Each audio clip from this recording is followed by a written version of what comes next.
Nadie te querrá como yo.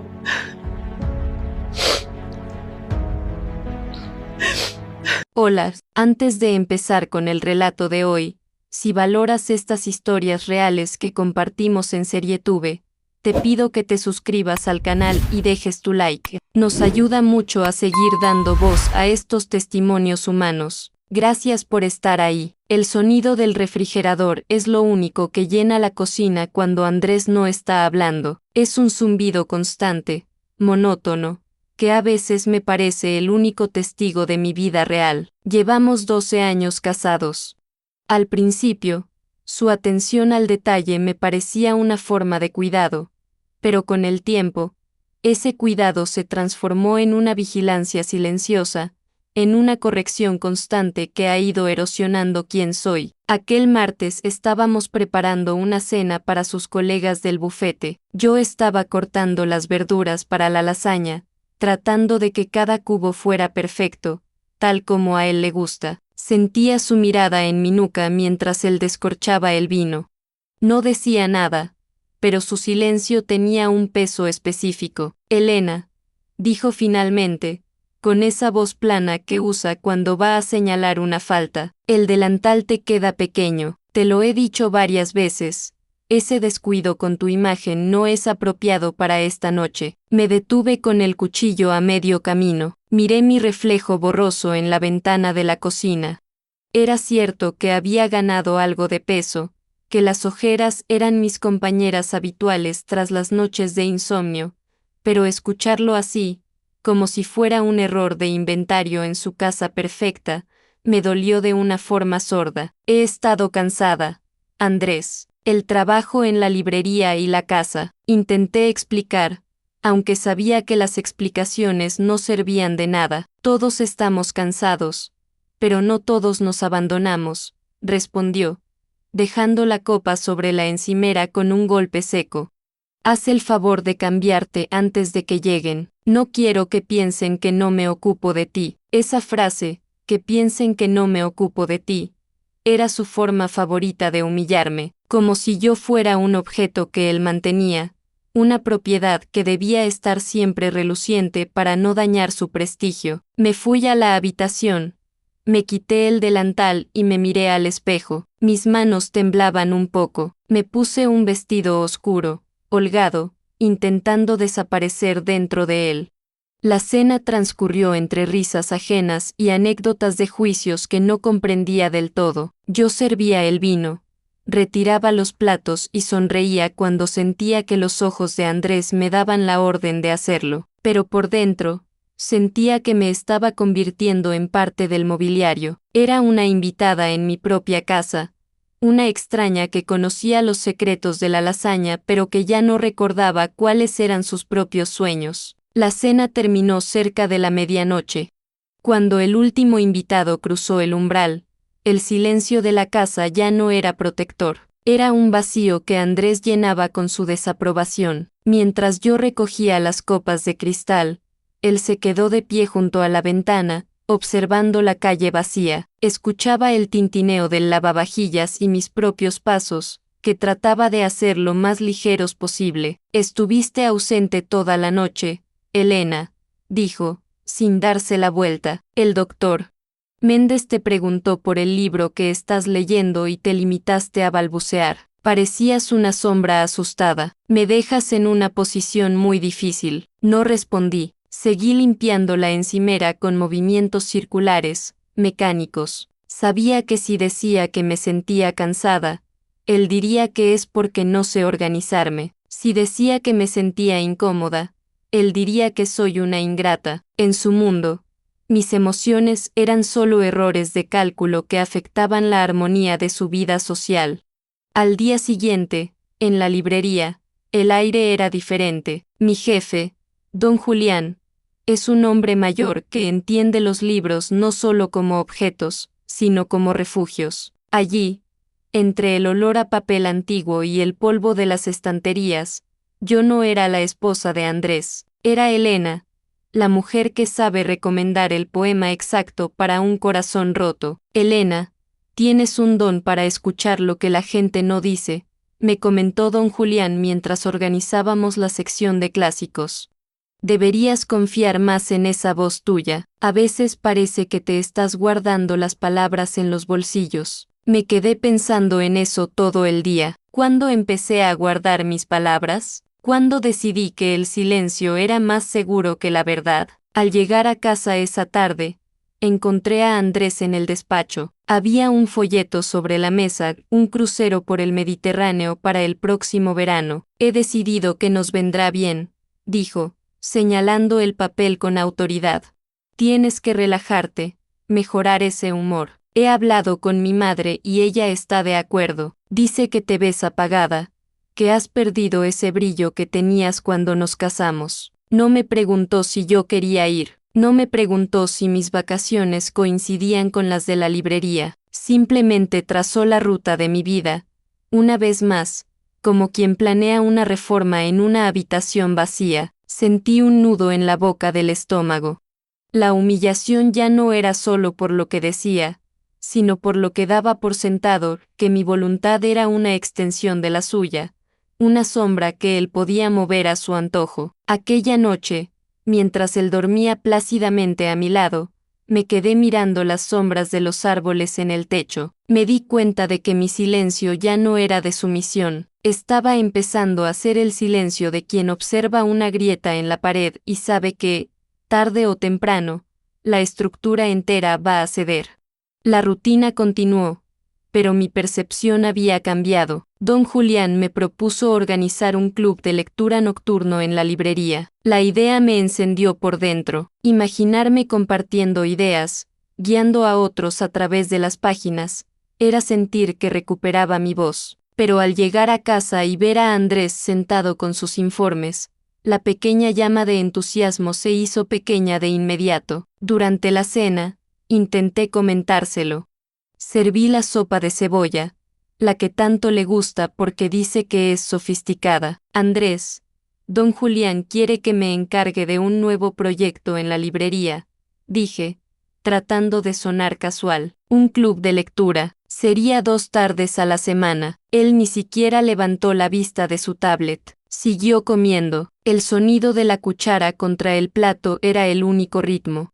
Luego, se limpió la boca con la servilleta de tela y me miró con una especie de lástima condescendiente que me dolió más que un insulto. Elena, seamos realistas. Apenas puedes llevar la casa y el ritmo de la librería ahora, ¿y quieres sumarte más responsabilidades? Suspiró como si le estuviera pidiendo un sacrificio hercúleo. Además, esas 2 tardes son las que solemos recibir gente o ir al club. No vas a dejarme solo para ir a hablar de novelitas con desconocidos.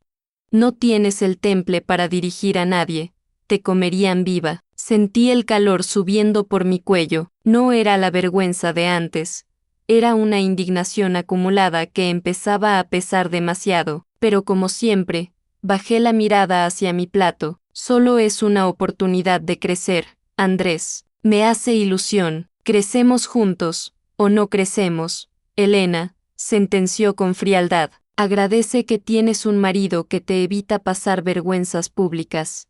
A veces olvidas que el mundo exterior es mucho más duro de lo que crees. Estás cómoda aquí, bajo mi ala. No arruines lo que tenemos por un capricho de empleada. Esa noche, mientras lavaba los platos, una de las copas de vino se resbaló de mis manos. No se rompió, pero el sonido del cristal contra el mármol fue un estallido en el aire. Andrés apareció en el umbral de la cocina de inmediato, como si hubiera estado esperando el fallo. ¿Ves? Ni siquiera puedes sostener una copa sin distraerte, dijo con una voz suave, casi susurrante, pero cargada de veneno. Estás perdiendo el centro, Elena, te estás volviendo descuidada, lenta. Mírate, me señaló con un gesto vago. Me vi en el reflejo del acero del horno. Estaba encogida, con los hombros hundidos, buscando un perdón que no debía. Él se acercó y me puso una mano en el hombro, una caricia que se sentía como una advertencia silenciosa. Tienes suerte de que yo sea un hombre paciente, añadió, acercándose a mi oído, porque, sinceramente, con ese carácter que estás sacando y esa dejadez que muestras últimamente, nadie más te va a querer así. La cocina se quedó en un silencio absoluto. Él se dio la vuelta y se fue al dormitorio, dejándome allí, con las manos mojadas y esa frase grabada en la piel: nadie más te va a querer así. Las palabras flotaban en el aire como humo negro.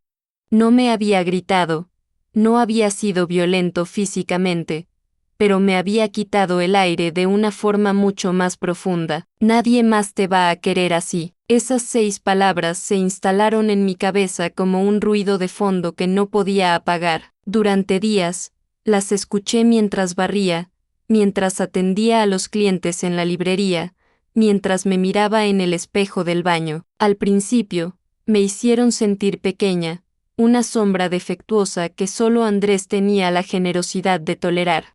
Pero luego, el dolor empezó a transformarse en una curiosidad gélida. Empecé a observarlo a él, no con miedo, sino con la mirada de quien estudia un mecanismo roto. Fui a la librería al día siguiente y acepté la propuesta de don Julián. Empecé a organizar el club de lectura en mis horas libres, en silencio, sin decir una palabra en casa. No lo hice como una rebelión ruidosa, sino como quien siembra una semilla en un rincón donde nadie mira.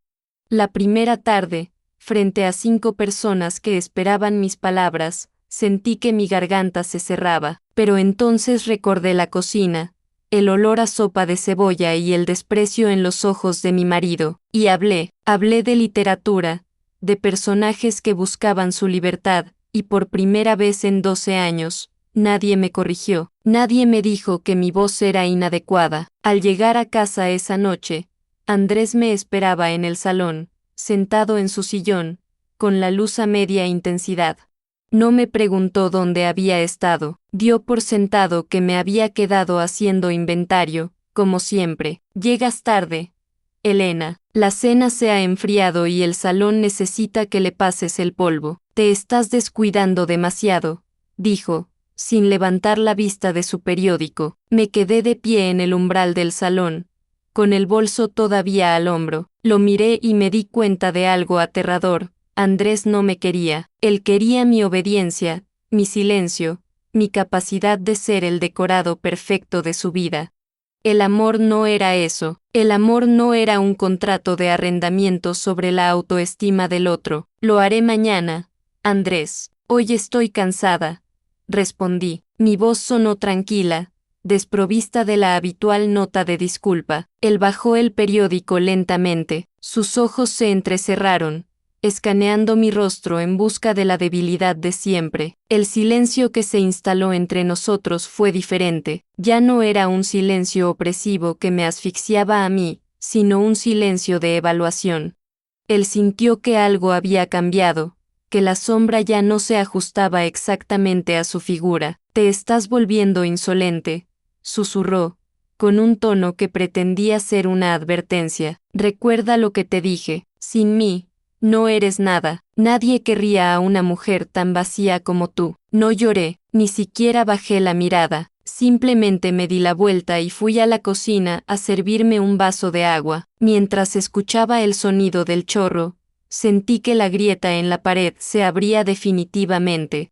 El crucero, las cenas elegantes, la casa perfecta, todo me pareció de repente una escenografía de cartón piedra que estaba a punto de caerse. La humillación silenciosa había sido mi cárcel, pero esa noche, por fin, entendí que la llave siempre había estado en mi bolsillo, oculta entre las palabras que me había guardado durante 12 años. La mañana del domingo era el día previsto para salir hacia el puerto. Andrés estaba en el dormitorio, cerrando su maleta con la eficiencia de siempre. Yo estaba en el salón, mirando la estantería que habíamos comprado juntos pero que solo contenía sus títulos de leyes y sus premios. Mi maleta estaba junto a la puerta principal, pero no contenía ropa de verano ni guías turísticas. Contenía mis diarios, algunos libros que me regaló don Julián y la ropa que realmente me gustaba usar cuando no tenía que impresionar a nadie. Cuando Andrés salió del cuarto y vio mi equipaje en el pasillo, frunció el ceño.